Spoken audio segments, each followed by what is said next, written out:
Today to talk about how we can leverage data you already have to improve productivity and culture. So we're getting near lunch. Let's have this be a little interactive. So the first question for you is, how many here are working on culture and engagement strategies right now? Fair amount of you.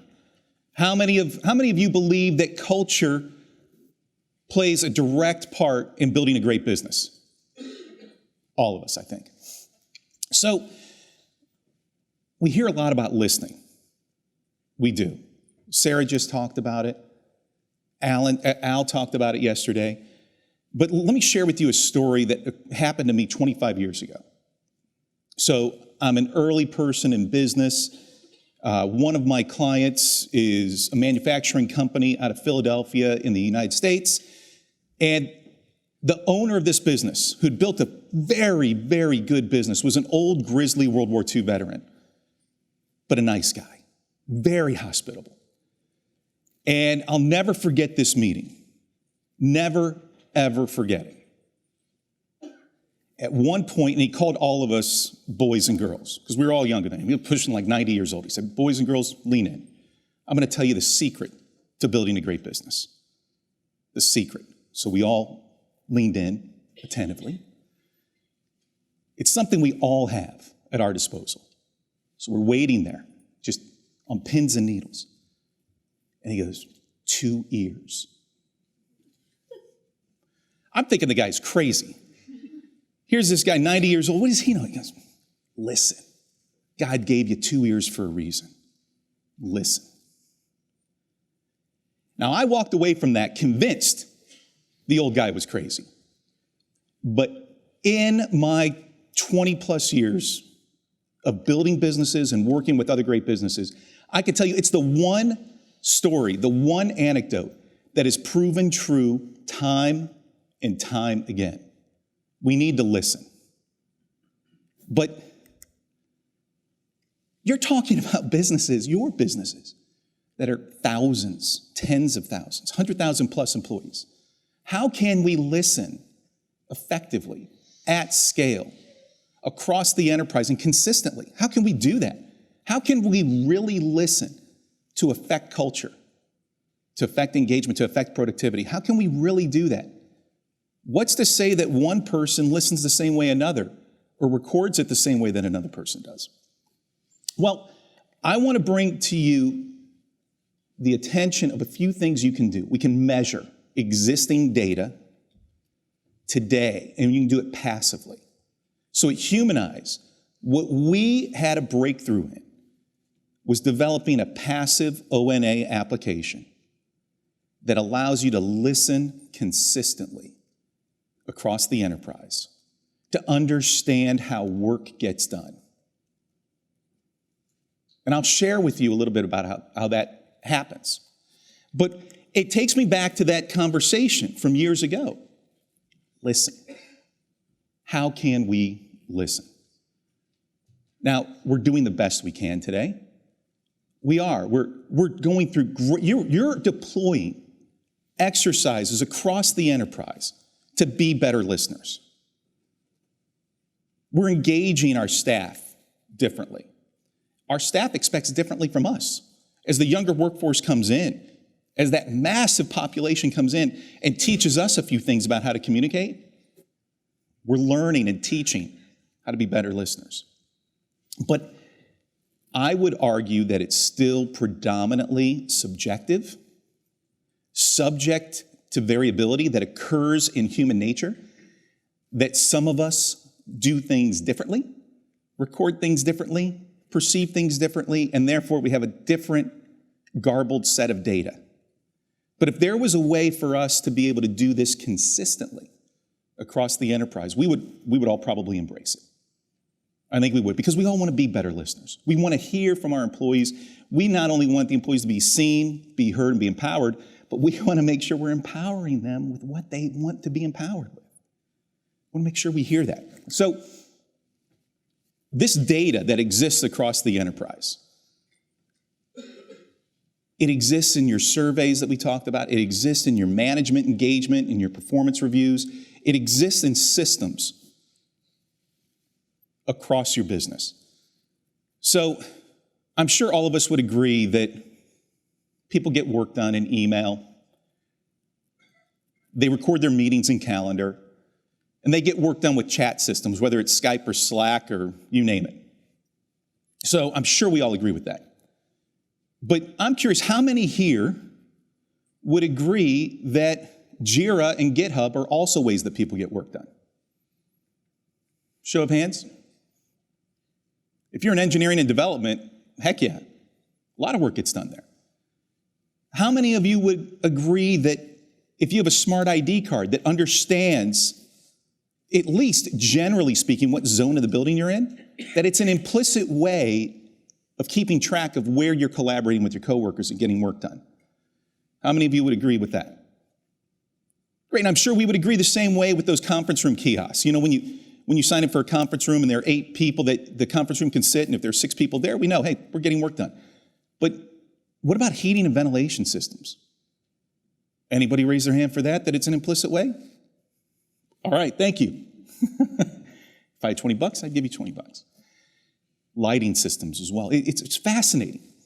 So this is part of the big breakthrough, to be able to listen, to be able to create a high-definition image of what it is our staff and our teammates are asking for, are begging for, to be more engaged, to be more productive.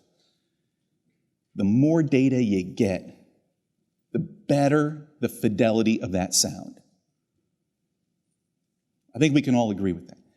But what's new is there are other ways besides just email, calendar, and Skype to be able to analyze how work gets done. Email, calendar, Skype, and this entire data stack. Who was here for Al's presentation yesterday? Remember that data stack he shared? That was everything from the Bureau of Labor Statistics to the financial system. Well, imagine being able to analyze just a thin layer of this data, behavioral data, dynamic network effect data. In other words, an O&A application that passively analyzes that information.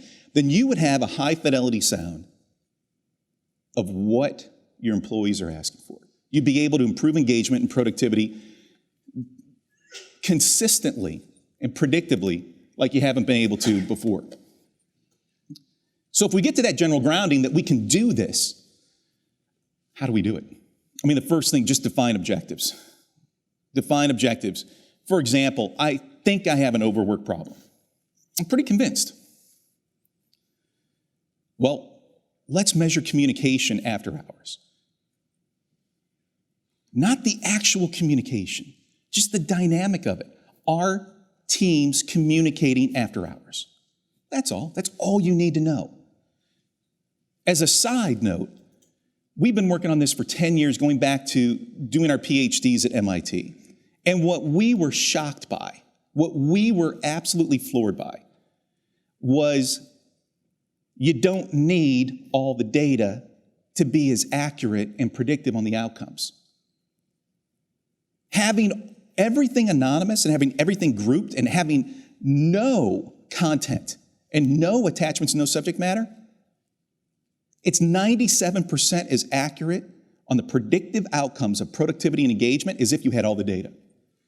So I'll take the 97% and be GDPR compliant any day. But on this workload example, you want meeting rooms, you want communications, you want to understand meeting room occupancy. And these are all after hours. If I can measure that, then I can understand, is this a systemic problem, or do we just have a few bad acting teams of workload? So our clients have actually done this. One of our clients is a big consulting firm. As all consulting firms have, they have an overwork problem. They were convinced we just grind our people really bad, especially when we have deadlines coming up. Well, the analysis and the listening showed something different. Across 1,500 employees, there were 2 teams measuring just under 60 people that for a full year worked 14 hours or more 5 days a week. 14 hours or more, 5 days a week for a full year. It wasn't across all 1,500 people, it was across 60 people or less, across 2 teams.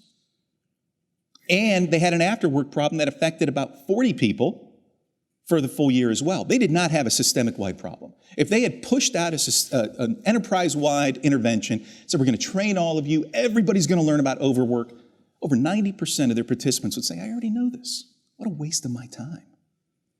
But for those that really need it, that wouldn't have been enough. How much would you have moved the needle? By being able to pinpoint where those interventions occur, by being a high-fidelity listener, they were able to make a real intervention and change that overwork problem. So first, define objectives, and the next thing is have continuous measurement. In that case with that client, great, so they made an improvement.